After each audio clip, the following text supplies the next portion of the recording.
you're a home buyer, somebody or a young person looking to buy a home, you need a bit of a reset. There is a possibility on the other side of this that inflation could actually be quite low. Welcome back to Real Estate Mindset. Today's video is going to be absolutely bonkers, and I'm going to tell you guys right now, if you want me to be balanced, this is not the video for you. In fact, I already know I'm going to get dislike arrows on this video, and the reason I am is because this video is going to be about preparing for the worst, and I'm going to be completely unfiltered about what I think is going to happen next in the housing market. And I'm going to give you guys a clue. It's not very good. Now, the way I'm going to do this is by accessing several Zillow articles. I'm going to read what they feel is going to happen and is happening. And then I'm going to tell you guys what I believe is going to happen next. And again, I understand how to find a great deal. I do believe, and I'll go on record, there are diamonds in the rough. And if you're out buying right now, you got to use fundamentals. Find properties with wedge, with cash flow. Don't use your emotions. Have the right expectations. No consumer debt. Things like that, right?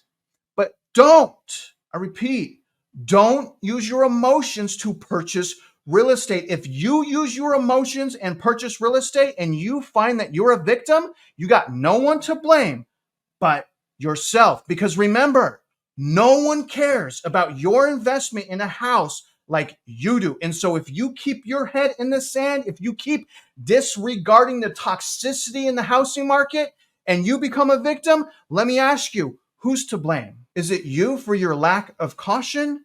Now listen, guys, I understand frustration. I understand how overwhelming it is to wait. But the thing here is, it doesn't matter. It doesn't matter. We still need to do the right thing. And if you think the right thing is for you to purchase right now, fine, so be it. But what I'm saying is please wait till after the presidential election and after we go into recession. Preferably, just make it to 2025, okay? Make it to 2025, and then we're all going to see what's going to happen next in the housing market. Now, listen, I know I'm going to get the down arrows because I'm specifically saying buying a house right now is absolutely foolish. And to all the bulls that are saying this is the new normal, you better buy right now before prices just go up. You want to know what else is the new normal, bulls? Renting is the smart thing to do right now. And people always ask, what do you have to show for renting? You're just making your landlord rich. Well, I have an extra $40,000 I've saved since I've rented. I'm able to save an extra $1,500 and I can move anytime I want. And I don't have buying regret. So I have those things going for me, which is nice. Now we're going to review 3 Zillow articles, and I'm going to present you guys additional data depending on the article. The first one just came out a few days ago, is titled February 2024 New Home Sales. Sales unexpectedly ease in February. And when they say unexpectedly, it wasn't unexpected for my channel. I'm literally traveling around the nation to show you guys, hey, red flag, hyper supply, they're manipulating data, prices are going down. These hundreds and thousands of houses are sitting in the middle of nowhere with no one that can afford to buy them. So it's no surprise to me. Regardless, 3 bullet points here. Number 1, there were 662,000 new single-family home sales nationwide in February. That's down only 0.3% from the revised January rate of 664,000, but still 5.9% above the February 2023 estimate, according to the U.S. Census Bureau. And the reason that is these builders are offering ridiculous buying incentives. Existing home sellers can't compete in areas that are heavy in new construction, like my area is heavy in new construction. You can't give me a 4.5% interest rate, $10,000 towards closing costs in a 2021 price, can you? Bullet point number 2, the median sales price for new homes sold was $405,000. That's down 7.6% from a year ago, and I cannot wait to get under $400,000. But that's not all, you guys. If we look at the peak right here, which was October of 2022, that was sitting at $496,800, which means we're down over $96,000 from peak of October of 2022, which equals 19.3% down, which means the buying incentives aren't working because the fundamentals are still lacking, even with a decline of 19.3%. The seasonally adjusted estimate of new homes for sale at the end of February was 463,000. I'm going to tell you guys that is massively, grossly disgusting, should be illegal, underreported. However, still whopping supply of 8.4 months. And we need 6 months for it to be a buyer's market. We've had a sustained 6 months for over 2 years. So probably why the prices are going down, because the inventory is there, right? But this goes on. What happened? Newly built home sales fell slightly in February despite early signs of a moderate increase in housing demand and rising builder confidence. I'm pretty sure they're confident because their stocks are all-time highs and they want to make the investors happy. But on the inside of those boardroom meetings, I'm not so sure they're so optimistic. Now, why it matters: in sharp contrast with existing home sales, which increased sharply in February, sales of newly built homes fell slightly this month. The increase in supply of existing homes could be slightly eroding part of the advantage builders enjoyed most of last year. And that's exactly what I'm trying to tell you guys, because in the areas of high new construction, those price declines and crazy buying incentives have spread into the existing home market. In other words, I hope you're in a metro area like I am in Texas, Houston, Texas, that has an overabundance of new construction. If you don't have new construction, my heart goes out to you. It's going to be a lot slower. More than likely, what you really need is a bad labor market and probably net migration out of that area. So look for those data sets. Now, let's go into the next thing, which is rent. Obviously, you guys, shelter inflation is still completely out of control. In fact, I'm going to say this: we've had runaway inflation in the housing market, and the interest rates are not high enough to combat the massive deficit spending of the government, which exceeds any year of the great financial crisis, which, by the way, 2023, we had $1.7 trillion in deficit spending. I'll get to that in a minute. My point is rent, okay? Rent decline has been slowing so far, which is concerning. Now, some people blame that on immigration. However, I'm saying that as long as we continue to get this influx in apartments that are being built right now, we should be okay. But let's see what Zillow has to say about rent. ZORI and shelter CPI. Less of a lag, more of a drag. All right, 4 bullet points on this article. Number 1, if on-market rent growth stopped completely, CPI shelter would still take another 2 years to reach a 2% annualized growth rate, which means still too much inflation, ladies and gentlemen. Rent deflation appears to have stopped so far, at least towards the end of the first quarter of this year. Now, bullet point number 2, renters merely moving are switching from off to newly much higher on market rents can keep monthly growth in shelter CPI, a measure that captures them both, elevated long after market pressures have dissipated, which basically means it's super lagging. You really got to go local. I say that all the time. The same way that you look at local prices of homes like subdivision, you do the same thing when working with the rental market, unless it's an apartment. Then you could just shop different apartment complexes. Now, the next thing is number 3, shelter CPI increases can exceed increases in both on-market and off-market rents. Number 4, shelter CPI, which all of us care about. I don't care about eggs. I don't care about bacon. I care about shelter, all right? As do almost every other single American. Anyways, bullet point 4. Shelter CPI has typically been framed as a lagging measure under the story that landlords are responding to on-market pressure but can't act until annual leases come to an end. Now, the question is what does all this mean? Because they're going to go on to make a case that rent's going to be high for a very long time. It's going to take years for the Fed to get down to a 2% target, which means higher interest rates for longer. Duh. I'm going to tell you guys here in a second. The only way interest rates are coming down meaningfully is if something super bad happens and they need to stimulate the economy. The crazy thing, though, is they're stimulating the economy right now before the recession has even started. The recession hasn't even started yet, and they're stimulating the economy as if we're in a depression right now. Anyways, looking ahead, since ZORI is observed only up to the most recent month, let's assume for the sake of demonstration that there are no more increases after last month, February of 2024. From our simulation, we see that the average rent growth does not fall to 2% until the second half of 2025. So they're saying we're really going to start feeling rent decline middle of 2025. So not at all this year, in other words. As landlords increase rent toward market level, renters who will move will take less of a hit relatively.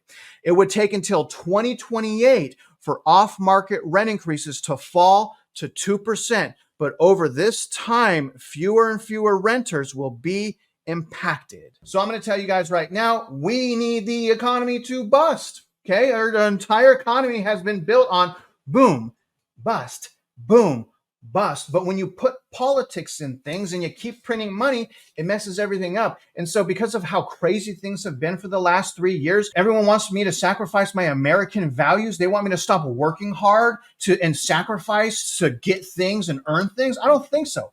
I'm not going to do that, at least not in my household. I'm going to continue to save my money. I'm going to continue to use the data to find a great deal. And if I must buy right now, I'm going to have the right expectations. I got to hold for 10 years. If there's an economic downturn, can you hold for 10 years and lose your job if you buy a house right now? If you can buy a house right now, lose your job and make it through 10 years, I wish you luck. You have my permission. Have fun. Go and buy a house, but please look for something with wedge and cash flow. Article number 3, and this goes into mortgage interest rates.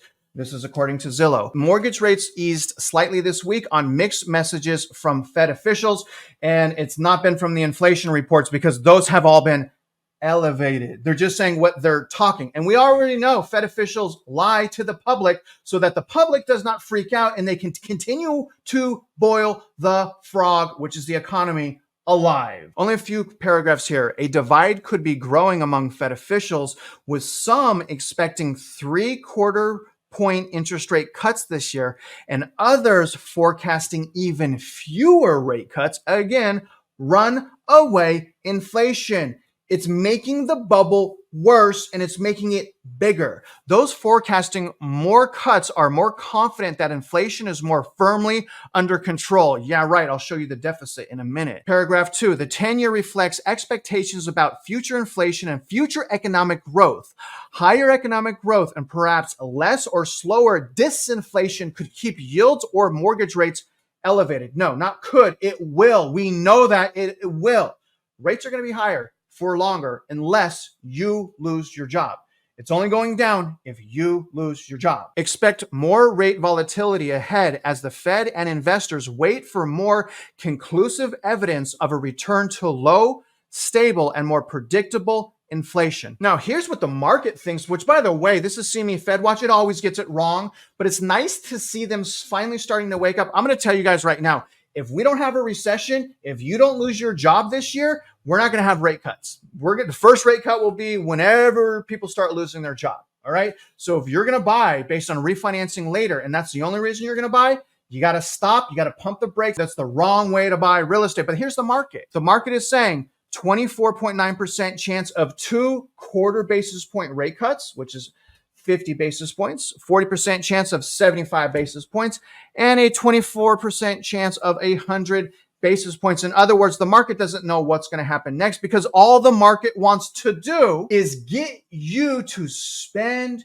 and spend and spend and keep this whole party going, just like the government is doing with deficit spending, which so far for this fiscal year has been $828 billion in money that we don't have. I mean, can you really say the economy is healthy when there's that much deficit spending? $828 billion so far for the year. It's important to note, though, the year starts October. That's insane, you guys. That's up 15%. And my gosh, look at this chart of yearly deficit spending. During the GFC, 2009, deficit spending was 1.4 trillion. In 2023, it was 1.7. Come on, guys, it's going up. Okay, we need less deficit spending in great economies. This is showing more deficit spending, not less. And it's more than any other year during the GFC. I mean, this is like a drug addiction. I mean, deficits, we really got addicted to deficit spending, in 2007? And then look, and then we're trying to wean off of it, but we're like, no, we need more. And then boom, drug addict. Unbelievable. This is hurting us all. Now, if you want some good news, let's talk about active listings. We have almost double active listings than we did in February of 2022. So in 2022, remember you guys, all we had was 346,000 homes for sale actively. Right now we have 664,000 active units. And I'm going to tell you guys this. Home prices are only elevated like this because we have a lack of inventory. All we need, and I hope you remember it here first, all we need is 200,000 additional active units, putting us at a sustained active unit count of 900,000 to a million. If we can sustain 900,000 to a million active units, I'm going to tell you right now, prices of houses on average will plummet. Okay? Absolutely plummet. But remember this, real estate is local. We're talking about macro data. If you really want to know if you're going to get a good deal, learn right now. If you're on the sideline, don't wait to the very end and then learn when everyone's trying to get a good deal, or the people that have survived are still trying to get a good deal. You got to look at the subject properties subdivision. Now, here's the issue. Normally, you can only do that by accessing MLS and being a licensed realtor. So you got to use a realtor. But remember, you can actually do that as well on Zillow. It's not perfect, and it has to be a state that is a disclosure state. Texas is a non-disclosure state. But this allows you to look at for sale properties. So if I want to get information and do an analysis, say on this property, all I have to do is change this to sold properties. Okay. And then I remove the boundary and I can draw around a subdivision. And once I draw around that subdivision, I can select, it gives me comparable data for the last 36 months. And then I put newest to oldest here. I start with 2021 and I just start analyzing. This is a great tool if you're a consumer that wants to get a general roundabout idea of what's happening in a specific subdivision. And again, it's not perfect. It's not going to work in every situation, but it does work a little bit. It's not going to beat the MLS, but it's something. And I hope you guys use it. I'm all about empowering. Please empower yourselves. Please don't be discouraged by what I'm saying. What I really want to happen here is I want America to wake up, be unified, take a break from the housing market. Let's all sit back and let's all get back into the housing market when it's balanced and we can get a fair deal as a buyer. Now, other than that, guys, if you're out there investing in real estate, you already know that I wish you luck and I do hope that you win.